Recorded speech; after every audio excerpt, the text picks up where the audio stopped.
Make a design. So what it is, I painted silver. What I'm going to do is I'm going to link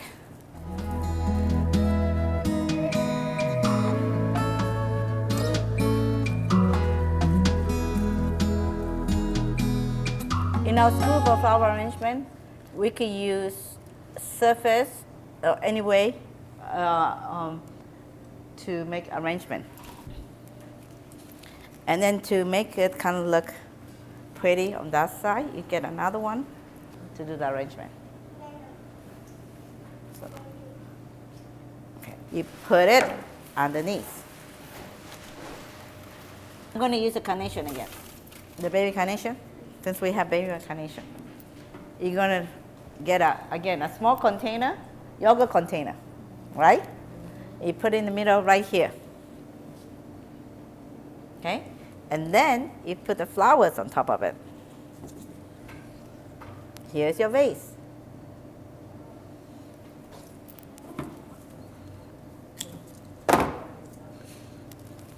I always tell even my preschool children that if you see a flower and they think you have it, you can bring it to the classroom.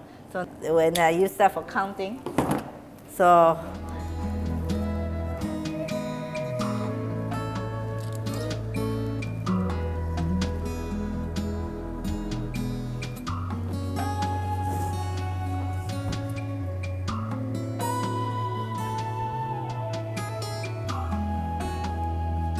we tend to do a mass and a spaces, in the arrangement. So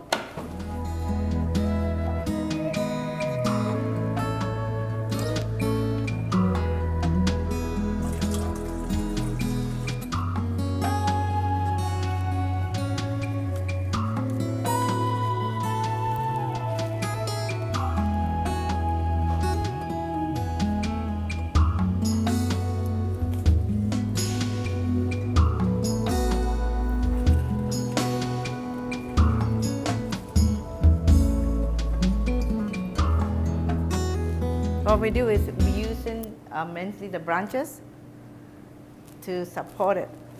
So you can stick them to those openings? Yeah, but isn't it they should open on the bottom? Lesson from the 83-year-old teacher, and she goes, "You're using a bird powder?" I said, "Yes, I want to make something different that nobody ever tried before."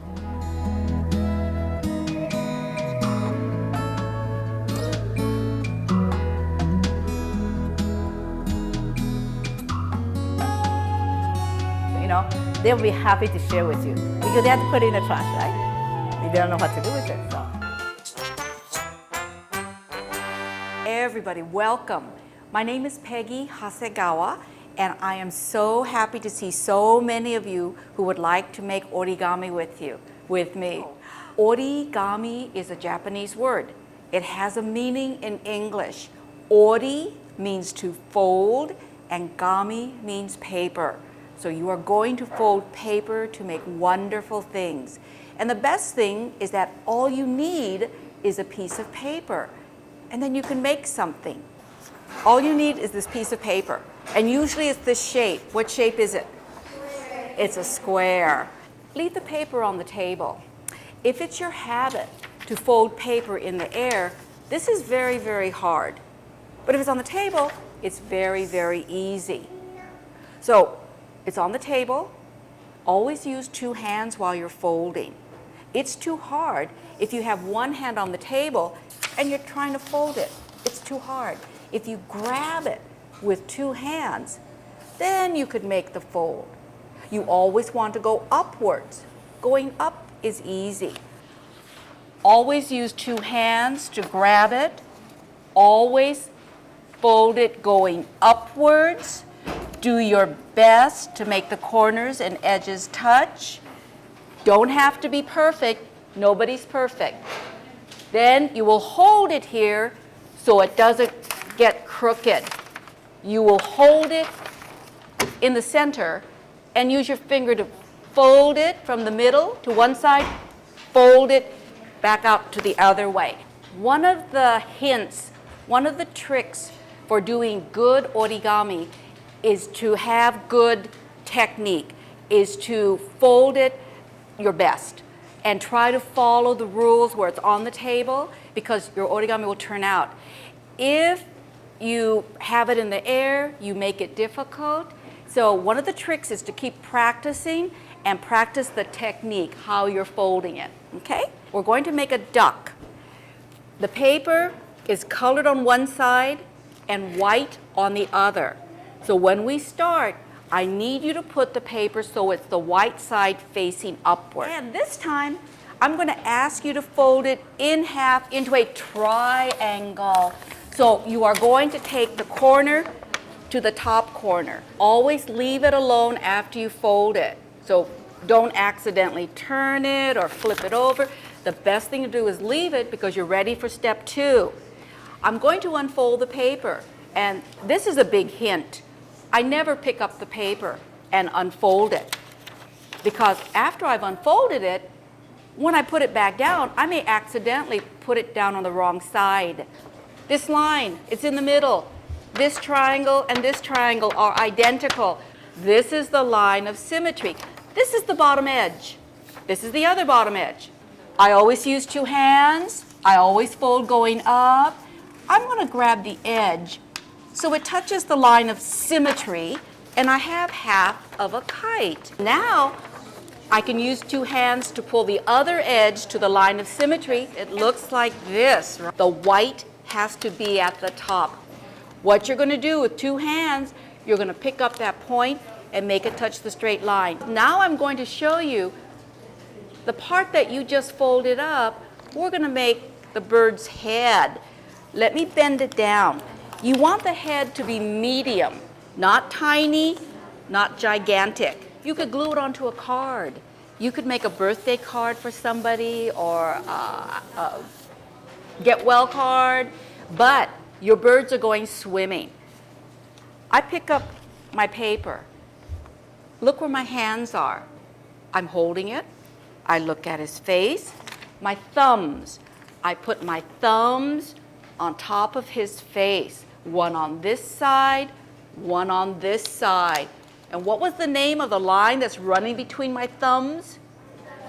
The line of symmetry. So I fold him backwards in half on the line of symmetry. This is his tail. I'm showing you that his head is on the top. I am holding him underneath the tail, and his head is looking at my hand. When you move paper in origami, we do not use our fingernail, we don't use our finger, we have pinchers. So if I grab his neck with my pinchers, I can lift it up, but it falls down. So what I do is, I lift it a little and hold it, and I'm going to show you this is too much.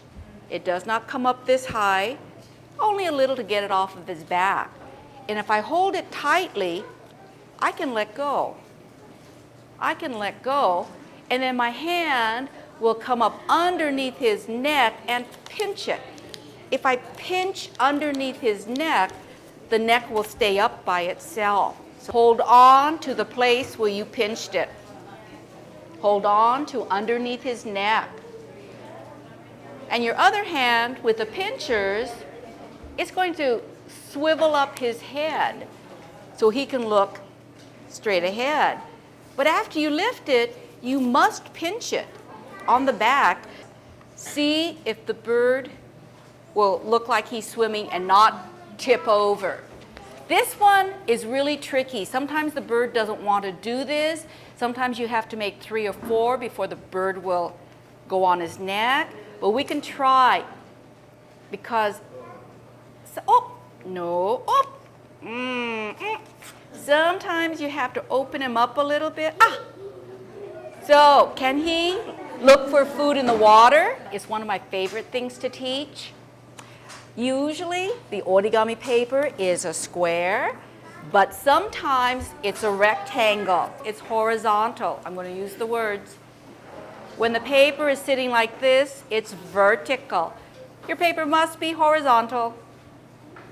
You always go up to fold it in half, and it looks like this. Next step, it's sitting like this on your table, and I'm going to ask you to unfold it. So remember, you don't pick it up off the table, you just open it and smooth it, and you're done. So I'm showing you the line of symmetry. I'm showing you the bottom edge. Please pick up the bottom edge and bring it to the line of symmetry and fold it so it looks like this. This is what my fold looks like. I took the bottom edge to the line of symmetry.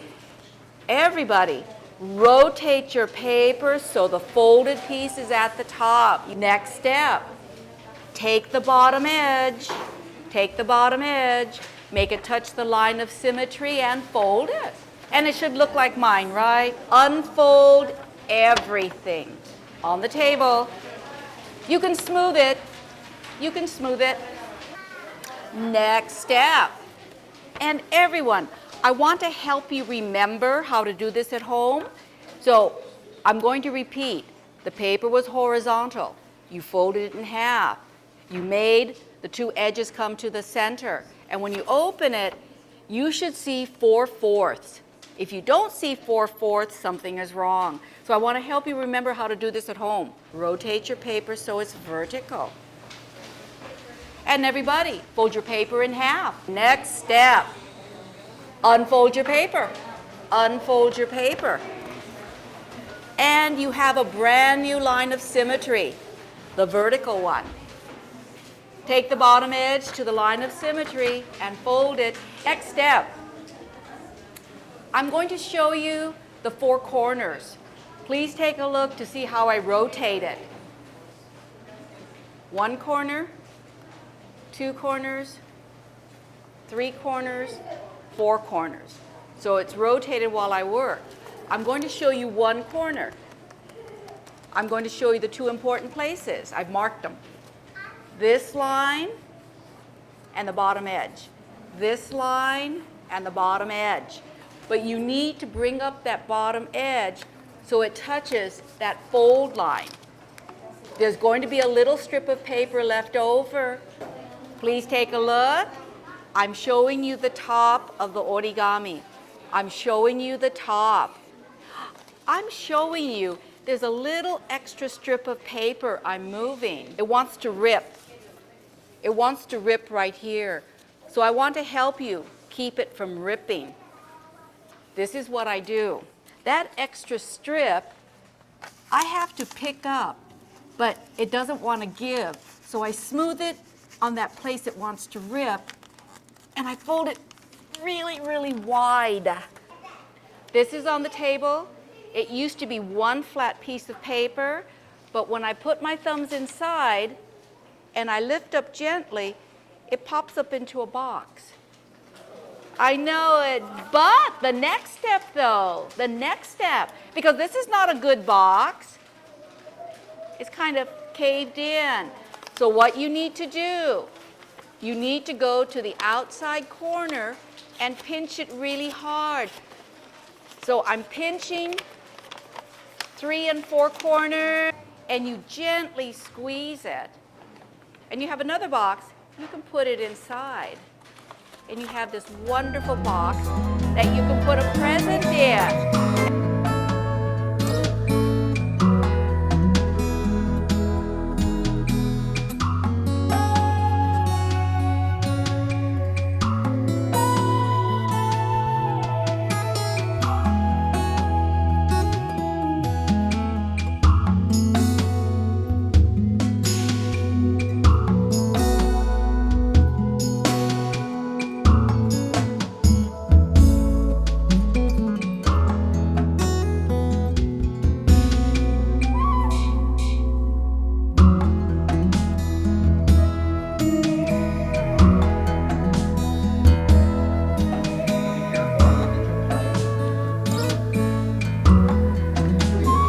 First thing I'm going to go over is, I think, the common one, and it's a popular one, which is the Korean barbecue.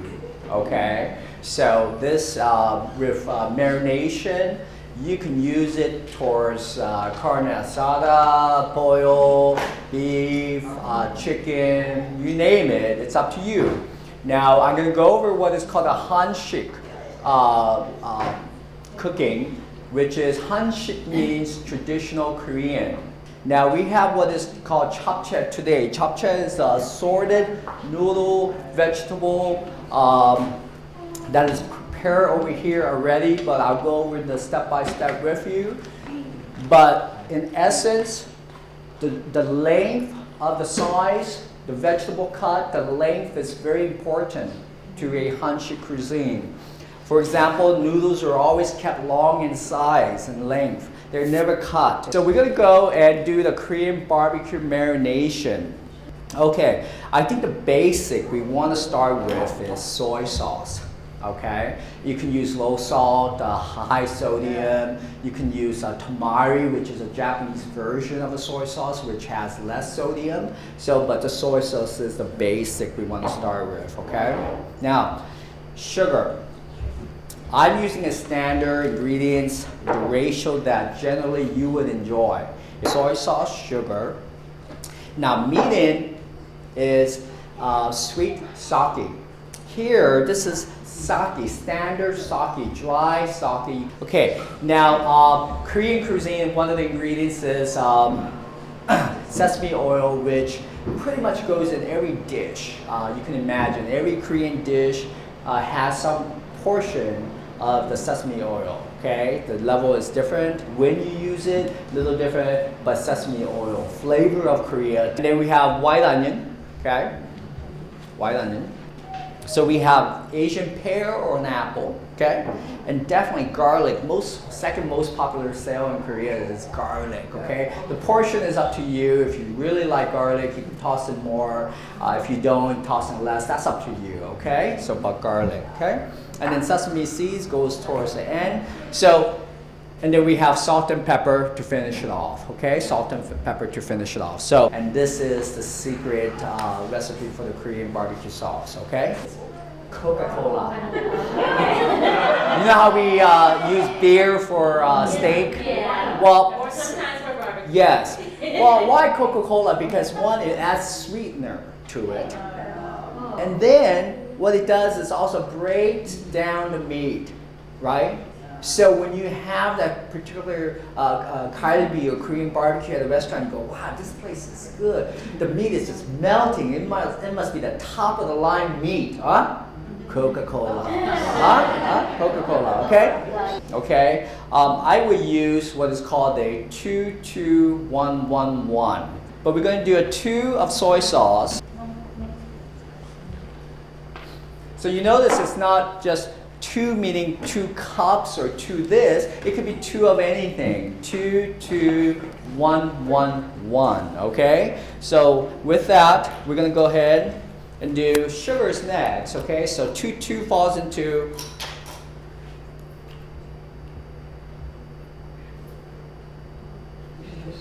Okay. So now we're gonna go to sake as 1. So 2-2-1, right? Sake, okay?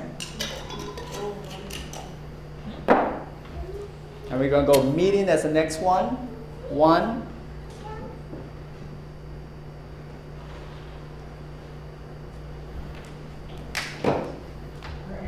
This is my drinking water, this is the new one. And then water as 1, okay? And then what we're going to do is toss in maybe 2 cloves or just 1 right now, okay? Put in a little bit of onion, okay? I'm going to put apple as a substitute, okay? Coca-Cola, we're going to do just a little bit. There's no ratio. If you do too much, your meat's going to shred too much, okay? So you're going to have to get a feel for it, for yourself, where you want it. But I would say about 1 is good, okay? 1, ratio of 1, okay? Oh, you know, I forgot ginger. Ginger is very important. Flavor of Korea, ginger. Okay, a lot of ginger in this one, okay? Sesame oil, keep that to the last. Don't add it to your blender or food processor or anything. So everything that's gone in so far, we put in soy sauce, we put in sugar, we put in sake, We put in meat in, we put in garlic, put in onion, correct? Okay, we put in a little bit of apple, and we put in ginger, and then we put a little bit of Coca-Cola. Okay. Okay. Okay, about that thickness. Okay, that's what you want, about that thickness. Okay. Now from this, what we're going to do is we're going to pour over our meat. Okay. Now the thing is, depending on the portion of your, say what you put in as a sweet sake, the medium, or sake and Coca-Cola, depends on the portion of that, how long should you marinate your meat, okay? Now, say that you use other ingredients, but you didn't really use sake, sweet medium, or Coke, okay? You can probably go ahead and put the sauce and pour over your meat overnight and get ready for barbecue next day. The meat will be fine. And depends on the meat quality. If it's good meat, then you can do it overnight with Coca-Cola, medium, and sake. But what happens is if it's a thin sliced meat, then you use all these ingredients and you do it overnight, the meat is going to fall apart on you, okay?